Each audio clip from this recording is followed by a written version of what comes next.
Dricus du Plessis says fans will not have to wait much longer to find out who he is fighting next. During a recent appearance on Fight Forecast, DDP revealed that an announcement regarding his next bout is expected within the next week. He stated that his next fight and opponent will be announced very soon, and that it is time for him to get back into action. Interestingly, both Kamaru Usman and du Plessis have hinted at upcoming fight announcements, fueling speculation about a possible showdown between the two. DDP has not competed since losing the middleweight title to Khamzat Chimaev in August 2025, while Usman last fought Joaquin Buckley in June 2025, earning a unanimous decision victory. Dana White also recently shared his thoughts on why many UFC fighters end up divorcing after becoming famous. Speaking during an interview on Boardroom Talks, the UFC CEO explained that fame and ego often become major problems once fighters achieve success and return home to normal family responsibilities. Georges St-Pierre also admitted that despite becoming one of the greatest welterweights of all time, he never truly enjoyed fighting itself.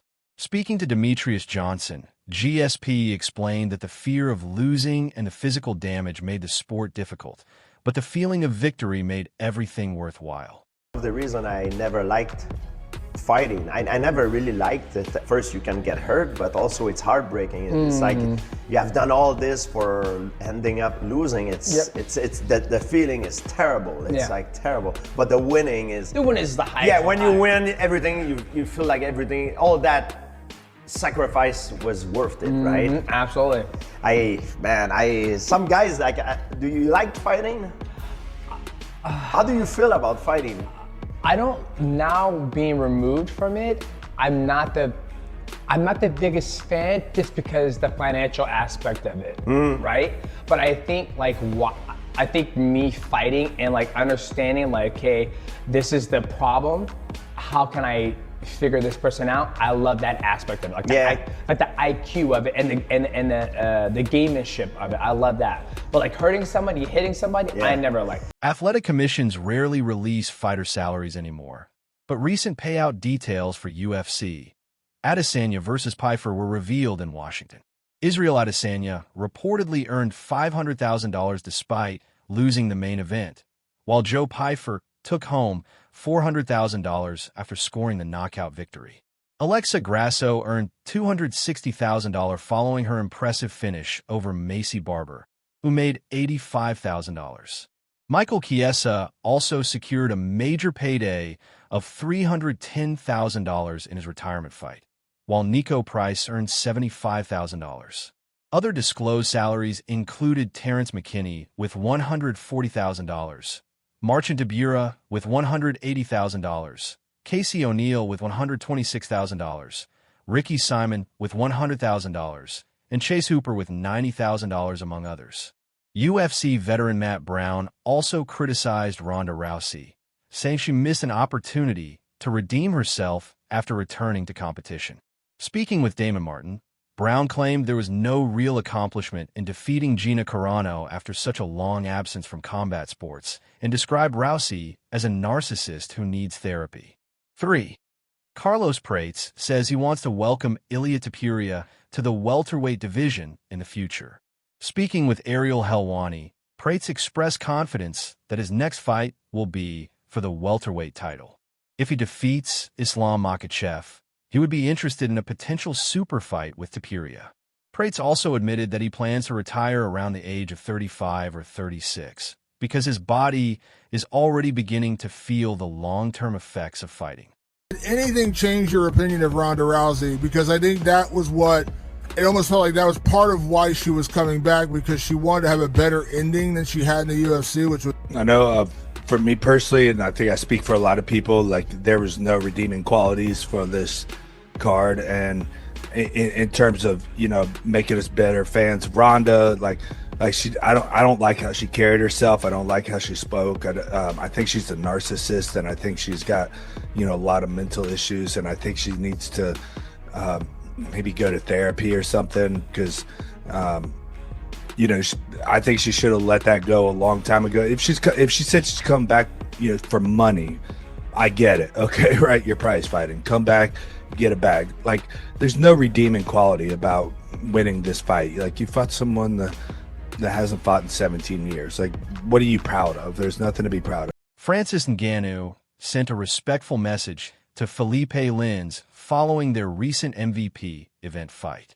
Posting on X, Ngannou thanked Lins for accepting the matchup and praised him for being much tougher than expected. I'm thinking about to get the belt, and then maybe ask Topuria if he want to come to 170. Let's do this. Let's dance. You like that one? I heard you say that's one of your dream fights. Yeah, it's a super fight, money fight. Topuria going up. How tall are you? What's 190. 190. What is that? That's a 6'1", right? And what's Ilya? Yeah. Ilya Topuria. How tall is Ilya? Do you know? Have you looked this up? No. He's 5'7". That's 6 inches. You're 6 inches taller than him. It's too much? No, it's not. I mean, it's a big difference, but you're much. Yeah, but there at the internet, yeah, it's wrong. Oh. The internet, I'm 185, but for real, I 190. So you're even more taller than him. Yeah. That's an interesting size difference there. You don't see that often in your weight class. Yeah. Welcome to the. He also complimented Lins and his team for their professionalism and sportsmanship throughout fight week, while promising to continue support. Stop to pain my feet, Wow. Every day, no matter what? Every day. What hurts the most? My feet, the both. Wow. And I think my back and neck also is bad. But you're 32, so that means only like 3 more years. Yeah. Brendan Schaub criticized Nate Diaz's recent performance against Mike Perry, suggesting it may have ended any realistic hopes of a UFC return. Speaking on the Thick Boy podcast, Schaub argued that Diaz looked extremely poor during the fight and claimed that a trilogy bout with Conor McGregor now seems very unlikely. He also mentioned Charles Oliveira as another fighter negatively affected by the ongoing McGregor sweepstakes following Oliveira's performance against Max Holloway in their BMF title fight. Here's what's kind of weird. Talk about the butterfly effect. Nate looked so bad that he's never fighting the UFC again. That's what him. Because remember, he was like, me and Conor get to it. I'm gonna do my thing. He's gonna do his. Yeah, but you looked awful. The UFC's never paying for that again. Not a chance. Not a chance. So you're not gonna get Conor Diaz 3. That's out the window now. That's what was at stake for Nate that night. He looked so bad. The UFC's just not in that business anymore. The other loser in all this is Charles Oliveira. Because Charles Oliveira fought for a BMF title against Max Holloway.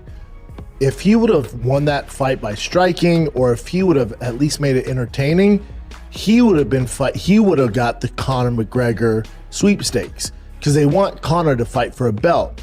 He won the BMF by playing it safe, and he won, but he missed out on a huge opportunity because now the UFC went, oh, we're not going to bring Conor back. Even though we want him to fight for a belt for the BMF, we ain't going to rest and lay and pray with Charles Oliveira. No. Max, you down? Max like, yep. So even though Max lost that fight via decision to a bunch of grappling, he actually won because he won the Conor sweepstakes. So Charles missed out. Boy, did he f*** up. And boy, did Nate f*** up. They both missed out on the Conor sweepstakes. And the winner of all this is Max Holloway, which is awesome. Viewership numbers for the recent MVP event headlined by Ronda Rousey versus Gina Carano were reportedly massive. According to Netflix, the main event peaked at 17 million global viewers, while the final 3 fights averaged 12. For million viewers worldwide. In the United States, the main card averaged 9. 3 million viewers and peaked at 11. 6 million during the main event, making it the most watched MMA event ever domestically. Comparisons were also made to other Netflix combat sports events, including Jake Paul versus Mike Tyson with 108 million viewers, Canelo Alvarez versus Terrence Crawford with 41 million viewers, and Jake Paul versus Anthony Joshua with 33 million viewers. MVP also revealed that the event generated a live gate of $2 million. In a statement from Jake Paul and MVP CEO Nakisa Bidarian, the company emphasized its commitment to promoting more MMA events in the future and stated that they are exploring strategic partnerships and investment opportunities to continue growing MVP MMA alongside distribution partners like Netflix.